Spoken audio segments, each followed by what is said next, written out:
Elle Ingalls here at elleingalls.com, pressurefree.com.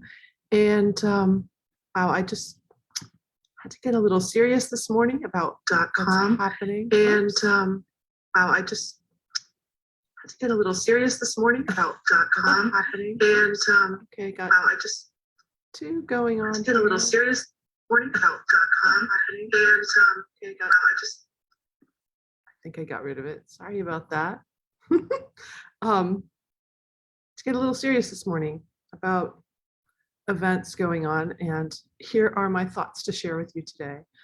My parents had an exchange student in the late 90s from the Ukraine.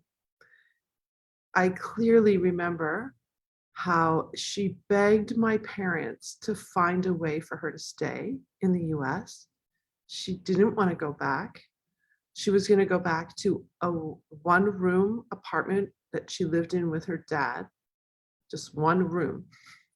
And she would have to take a train 2 hours every morning and 2 hours back every night just to go to school. And the hardships were just huge. And she was so blessed to have her time with my folks. So she's back there now. I'm supposing that she is. And with everything going on, my thoughts this morning were that aggressors want you to be in fight or flight. Aggressors want you to be in fight or flight. If you're in fight or flight, it's really hard for you to make decisions. You're reactive. You will react to what's going on, but you won't have thought it out very logically. You can also be very manipulated because your cognitive function is shut down somewhat. So it's very easy for an aggressor to manipulate you. You can think about this in a micro situation and also in this more macro situation. You burn out. So if you're constantly in fight or flight, your energy is drained. You become unhealthy. The other thing you can do is turn on other people who support you. You can see this within families where there's an aggressor and the other people in the family will actually start to turn against each other. Again, we're not thinking logically. I truly believe this. This may sound a little crazy to you, but I truly believe that in times of strife, in times of difficulty, when there is aggressive behavior going on, it's our imperative, your imperative, to stay as calm and as strong and as focused as possible for the collective good. So when I think about my exchange student sister in the Ukraine, I think that the best energy I can provide to her is calm, strong, full belief that she is safe, full belief she'll be okay. It's like full belief idea. I'm going to take it to a lighter example for a moment. And this is if you're a parent or if you're a student, you've been on the other side of this. But if your parent is watching you perform on stage, on the ice, on a field, wherever, and they're nervous for you in the stands, or maybe even angry because they don't think you're performing the way you should be. That's a hockey parent thing. I've seen it in other things too. I've seen it on stage too. I've seen parents upset that their child isn't performing as well as they could be. So the energy of the parent is tight. It's definitely under the influence of stress hormones. That affects the child. They just have to look out and see the face of the parent and know that they're failing. They're not, or they might fail, or their parent is worried for them. And that causes them to trigger fight or flight. So it's a cascade effect. So you can take that to a more collective energy. When you're not in fight or flight, you can make much better decisions. You can assess the situation. Really good leaders can do this. They can assess the situation. They're not in fight or flight. If you see somebody who's very stressed, I really wouldn't trust them to make the best decisions. And you intuitively probably don't too. And I know it kind of seems crazy, but I've played with this energy for a while now in my own family with my clients. So if I have a client who's going through something difficult, who's has something going on, and I feel myself starting to go into that worried energy for them, I immediately use pressure free. I immediately relax my abs. I immediately tune into wellness for them. I tune into that the situation is going to work out exactly the way it needs to, and it's going to be in the right timing. Everything is going to be okay for them. And also put it into perspective for them and for myself. This small blip of something that happened. Like if I have a student who does horribly on an exam, how they move through that. The smallest of things can pull the rug out from under us. Smallest of things.